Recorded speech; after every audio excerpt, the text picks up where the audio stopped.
বর্তমানে পৃথিবীর মোট জনসংখ্যা প্রায় 805 কোটি, যা 2024 সালের শুরুতে এই জনসংখ্যা ছিল মাত্র 800 কোটির কিছুটা বেশি এবং তা ধীরে ধীরে বৃদ্ধি পাচ্ছে, যা 2025 সালের শেষের দিকে 811 কোটি ছাড়িয়ে যাবে। তবে জনসংখ্যার বৃদ্ধির হার ক্রমশ তুলনামূলক কমলেও পৃথিবীর জনসংখ্যা স্থিরভাবে বেড়েই চলেছে এবং ধারণা করা হচ্ছে 2050 সালের মধ্যেই পৃথিবীর জনসংখ্যা প্রায় 1000 কোটি ছাড়িয়ে যাবে।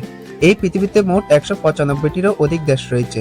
সাধারণভাবে আয়তনে পৃথিবীর বড় বড় দেশগুলোর জনসংখ্যা বেশি হয়, তবে এমন কিছু ছোট দেশও রয়েছে যাদের জনসংখ্যা পৃথিবীর অনেক বড় দেশগুলো থেকেও বেশি। কিন্তু আপনি জেনে অবাক হবেন যে পৃথিবীর অর্ধেকেরও বেশি মানুষ বসবাস করে কেবলমাত্র 10টি দেশে। এর মধ্যে চীন ও ভারতেই বসবাস করে পৃথিবীর 1/3 মানুষ। ডাটা জালের আজকের পর্বে আমরা জানবো জনসংখ্যায় বিশ্বের সবচেয়ে বড় 10টি দেশ সম্পর্কে। বন্ধুরা, চ্যানেলটি সাবস্ক্রাইব করে ভিডিওটি শেষ পর্যন্ত দেখার অনুরোধ রইল। 1. ভারত। দক্ষিণ এশিয়ার দেশ ভারত বিশ্বের প্রথম বৃহত্তম জনবহুল দেশ এবং এশিয়ার অন্যতম অর্থনৈতিক উন্নয়নশীল দেশ। দেশটির রাজধানীর নাম নয়াদিল্লি, তবে দেশটির সবচেয়ে বড় শহর হল মুম্বাই। ভারতের বর্তমান জনসংখ্যা প্রায় 145 কোটি 58 লাখ 70 হাজার, যা পৃথিবীর মোট জনসংখ্যার 17.78%। আয়তনের দিক থেকে ভারত পৃথিবীর সপ্তম বৃহত্তম দেশ। দেশটির বার্ষিক জনসংখ্যা বৃদ্ধির হার 0.8%, যা বর্তমানে ভারতে প্রতিদিন গড়ে প্রায় 70,000 শিশু জন্মগ্রহণ করে। ভারতের জনসংখ্যার প্রায় 34.6% শহরে বসবাস করে এবং দেশটিতে নারীদের তুলনায় পুরুষের সংখ্যা কিছুটা বেশি।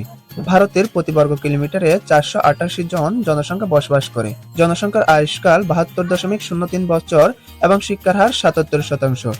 বর্তমানে ভারতের জনসংখ্যার হিন্দু ধর্ম 80%, মুসলিম ধর্ম 14% এবং অন্য ধর্ম 16%। ভারতের মানুষের মাথাপিছু আয় $14,000 বা 12 লক্ষ টাকা। 2. চীন। বিশ্বের সবচেয়ে দ্বিতীয় জনবহুল দেশ হল চীন। আয়তনের বিচারে চীন বিশ্বের তৃতীয় বৃহত্তম দেশ। দেশটির রাজধানীর নাম বেইজিং। 1950 সালে চীনের মোট জনসংখ্যার পরিমাণ ছিল যেখানে 54 কোটি, সেখানে 2024 সালে চীনের মোট জনসংখ্যার পরিমাণ দাঁড়িয়েছে 142 কোটি 55 লাখ। আয়তনের বিচারে চীনে প্রতি বর্গ কিলোমিটার মাত্র 152 জন মানুষ বসবাস করে। বর্তমানে এই দেশটিতে বার্ষিক বৃদ্ধির হার নেই বললেই চলে, কারণ চীনের বার্ষিক বৃদ্ধির হার -0.02%। তাই ধারণা করা হচ্ছে এমন অবস্থায় থাকলে 2050 সালে চীনের মোট জনসংখ্যা 130 কোটির নিচে নেমে যাবে। বর্তমানে চীনের মোট জনসংখ্যার 75% মানুষ কোনো ধর্মেই বিশ্বাসী নয় এবং 4% মানুষ বৌদ্ধ ধর্ম, 5% মানুষ খ্রিস্টান ধর্ম এবং 12% মানুষ অন্যান্য ধর্মের অনুসারী। চীনের সরকারি ভাষা স্ট্যান্ডার্ড চাইনিজ, আর এই দেশের মানুষের মাথাপিছু আয় $25,000 বা 28 লক্ষ টাকা। চীনের জনসংখ্যার শিক্ষার হার 98.3% এবং গড় আয়ুষ্কাল 78.2 বছর। 3. যুক্তরাষ্ট্র। বিশ্বের সবচেয়ে শক্তিশালী দেশ হল যুক্তরাষ্ট্র। যুক্তরাষ্ট্রের জনসংখ্যার দিক দিয়ে তৃতীয় বৃহত্তম এবং আয়তনের দিক দিয়ে চতুর্থ বৃহত্তম দেশ। এই দেশের রাজধানীর নাম ওয়াশিংটন ডিসি, তবে দেশটির সবচেয়ে বড় ও জনবহুল শহরটি হল নিউ ইয়র্ক। 1950 সালে মার্কিন যুক্তরাষ্ট্রের জনসংখ্যা ছিল মাত্র 14 কোটি, যেখানে 2024 সালে সেটা 34 কোটিতেই দাঁড়িয়েছে। মার্কিন যুক্তরাষ্ট্রের আয়তন অনুযায়ী এই দেশটিতে প্রতি বর্গ কিলোমিটারে মাত্র 37 জন মানুষ বসবাস করে।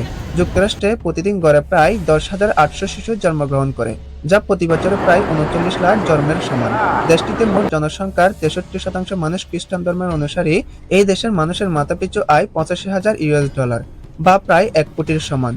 যুক্তরাষ্ট্রের শিক্ষার হার 99%, যা উন্নত দেশগুলোর মধ্যেই সাধারণ। গড় আয়ুষ্কাল বর্তমানে প্রায় 77 বছর। 4. ইন্দোনেশিয়া। ইন্দোনেশিয়া হল এশিয়া মহাদেশের বৃহত্তম একটি দ্বীপরাষ্ট্র, যা পৃথিবীর চতুর্থ জনবহুল দেশ এবং আয়তনের দিক দিয়ে 14তম। ইন্দোনেশিয়ার রাজধানী জাকার্তা। এই দেশটি 17,000-এরও বেশি দ্বীপ নিয়ে গঠিত। ইন্দোনেশিয়ার বর্তমান জনসংখ্যা প্রায় 28 কোটি। দেশটিতে প্রতিদিন প্রায় 12,000 শিশু জন্মগ্রহণ করে এবং প্রতি বছরে এটি প্রায় 40 লক্ষ শিশুতেই পৌঁছায়। এখানে শিক্ষার হার 96% এবং গড় আয়ুষ্কাল প্রায় মাত্র 72 বছর। ইন্দোনেশিয়ার মানুষের মাথাপিছু আয় $17,000 বা 19 লক্ষ টাকা। জনসংখ্যার বিচারে ইন্দোনেশিয়া হল পৃথিবীর বৃহত্তম মুসলিম জনবহুল দেশ। এখানে 87% মানুষ মুসলিম ধর্মের এবং 10% খ্রিস্টান ধর্মের অনুসারী। এছাড়াও দেশটিতে রয়েছে অসংখ্য আগ্নেয়গিরি, যার কারণে দেশটিকে আগ্নেয়গিরি দেশও বলা হয়। 5. পাকিস্তান। পাকিস্তান দক্ষিণ এশিয়ার অন্যতম একটি মুসলিম রাষ্ট্র, যা পৃথিবীর 5ম বৃহত্তম জনবহুল দেশ ও আয়তনে 33তম বৃহত্তম দেশ। এটি একটি ঘনবসতিপূর্ণ রাষ্ট্র যা ভারতের একটি অংশ ছিল। 1950 সালে পাকিস্তানের জনসংখ্যা ছিল যেখানে 3,77,00,000, সেখানে 2024 সালে পাকিস্তানের মোট জনসংখ্যার পরিমাণ 25 কোটিরও বেশি। পাকিস্তানের প্রতি বর্গ কিলোমিটারে 312 জন মানুষ বসবাস করে। পাকিস্তানের জনসংখ্যার বৃদ্ধির হার 1.98% এবং একদিনে জন্মগ্রহণ করে 14,000 শিশু এবং বছরে 51 লাখ। তাই ধারণা করা হচ্ছে 2050 সালের মধ্যেই পাকিস্তানের জনসংখ্যার পরিমাণ প্রায় 40 কোটির কাছাকাছি চলে যাবে। পাকিস্তানের মূল ধর্ম হচ্ছে ইসলাম। দেশটিতে প্রায় 93% মানুষ ইসলাম ধর্মের অনুসারী। পাকিস্তানের মানুষের মাথাপিছু আয় $60,000 বা 4 লক্ষ টাকা। 2024 সালের তথ্য অনুযায়ী পাকিস্তানের জনসংখ্যার গড় আয়ুষ্কাল প্রায় 65 থেকে 70 বছর এবং শিক্ষার হার পুরুষদের মধ্যে 70% এবং নারীদের মধ্যে প্রায় 50%। অধিক জনসংখ্যা বৃদ্ধির কারণে দেশটিতে ধীরে ধীরে দারিদ্রতায় বৃদ্ধি পাচ্ছে। এছাড়াও পাকিস্তান পৃথিবীর একমাত্র মুসলিম দেশ যাদের কাছে পারমাণবিক অস্ত্র রয়েছে। 6. নাইজেরিয়া। নাইজেরিয়া পৃথিবীর 7ম বৃহত্তম জনবহুল দেশ, যা আফ্রিকা মহাদেশে অবস্থিত। নাইজেরিয়ার রাজধানী আবুজা। দেশটি আফ্রিকার সবচেয়ে উন্নত দেশগুলোর মধ্যে একটি। নাইজেরিয়ার বর্তমান জনসংখ্যা প্রায় 22,55,00,000। দেশটির বার্ষিক জনসংখ্যা বৃদ্ধির হার 2.58%। তবে এই দেশের বেশিরভাগ জনসংখ্যা তরুণ-তরুণী। নাইজেরিয়া দেশটি অলিম্পিক গেমস ও ফুটবল দ্বারা সারা বিশ্বে নিজেদের পরিচিতি লাভ করেছে। 7. ব্রাজিল। বিশ্বের 7ম বৃহত্তম জনবহুল দেশ হল ফুটবলের দেশ ব্রাজিল, যা দক্ষিণ আমেরিকা মহাদেশেই অবস্থিত। আয়তনের হিসেবে দেশটি পৃথিবীর 5ম বৃহত্তম দেশ। এছাড়াও বিশ্বের সবচেয়ে বড় রেইন ফরেস্ট অ্যামাজন বনের সবচেয়ে বড় অংশ এই ব্রাজিলেই অবস্থিত। ব্রাজিলের বর্তমান জনসংখ্যা প্রায় 22 কোটি। বর্তমানে দেশটির জনসংখ্যার বার্ষিক বৃদ্ধির হার 0.52%, অর্থাৎ দেশটিতে দিনে 8,000 শিশু জন্মগ্রহণ করে থাকে। ফলে ধারণা করা হচ্ছে 2050 সালে ব্রাজিলের জনসংখ্যা খুবই একটা বৃদ্ধি পাবে না। ব্রাজিল দেশের আয়তনের তুলনায় প্রতি বর্গ কিলোমিটারে মাত্র 26 জন মানুষ বসবাস করে। দেশটির মোট জনসংখ্যার 77% মানুষ ক্যাথলিক খ্রিস্টান। ব্রাজিলের মানুষের মাথাপিছু আয় $20,000 বা 23 লক্ষ টাকা। এখানে শিক্ষার হার প্রায় 94.7%। 8ম স্থানে রয়েছে বাংলাদেশ। বাংলাদেশ দক্ষিণ এশিয়ার অন্যতম ক্ষুদ্র একটি দেশ, যা পৃথিবীর 8ম জনবহুল দেশ। বাংলাদেশ আয়তনের বিচারে ছোট্ট দেশ হলেও এই দেশে প্রচুর পরিমাণে জনসংখ্যা রয়েছে, কারণ বাংলাদেশের মোট আয়তন 1,47,570 বর্গ কিলোমিটার। 1950 সালে বাংলাদেশের মোট জনসংখ্যার পরিমাণ ছিল যেখানে 4 কোটি, সেখানে 2024 সালে বাংলাদেশের মোট জনসংখ্যার পরিমাণ প্রায় 18 কোটি। কারণ বাংলাদেশের জন্ম বৃদ্ধির হার 1.03%। তবে ধারণা করা হচ্ছে 2050 সালের মধ্যে বাংলাদেশের জনসংখ্যা 20 কোটি ছাড়িয়ে যাবে। বাংলাদেশের আয়তনের তুলনায় প্রতি বর্গ কিলোমিটারে 1,333 জন মানুষ বসবাস করে, যা পৃথিবীর অন্য কোনো দেশে নেই। এই দেশে বর্তমানে প্রতিদিন গড়ে প্রায় 9,000 থেকে 10,000 শিশু জন্মগ্রহণ করে। বাংলাদেশে 2022 সালের আদমশুমারি ভিত্তিতে মুসলিম প্রায় 91.04%, হিন্দু প্রায় 7.95%, বৌদ্ধ প্রায় 0.61% এবং খ্রিস্টান প্রায় 0.3% মানুষ বসবাস করে থাকে। বর্তমানে বাংলাদেশের মানুষের মাথাপিছু আয় প্রায় $9,000 বা প্রায় 10 লক্ষ টাকা এবং এই দেশের জনসংখ্যার শিক্ষার হার প্রায় 73.9% এবং গড় আয়ুষ্কাল 72.3 বছর।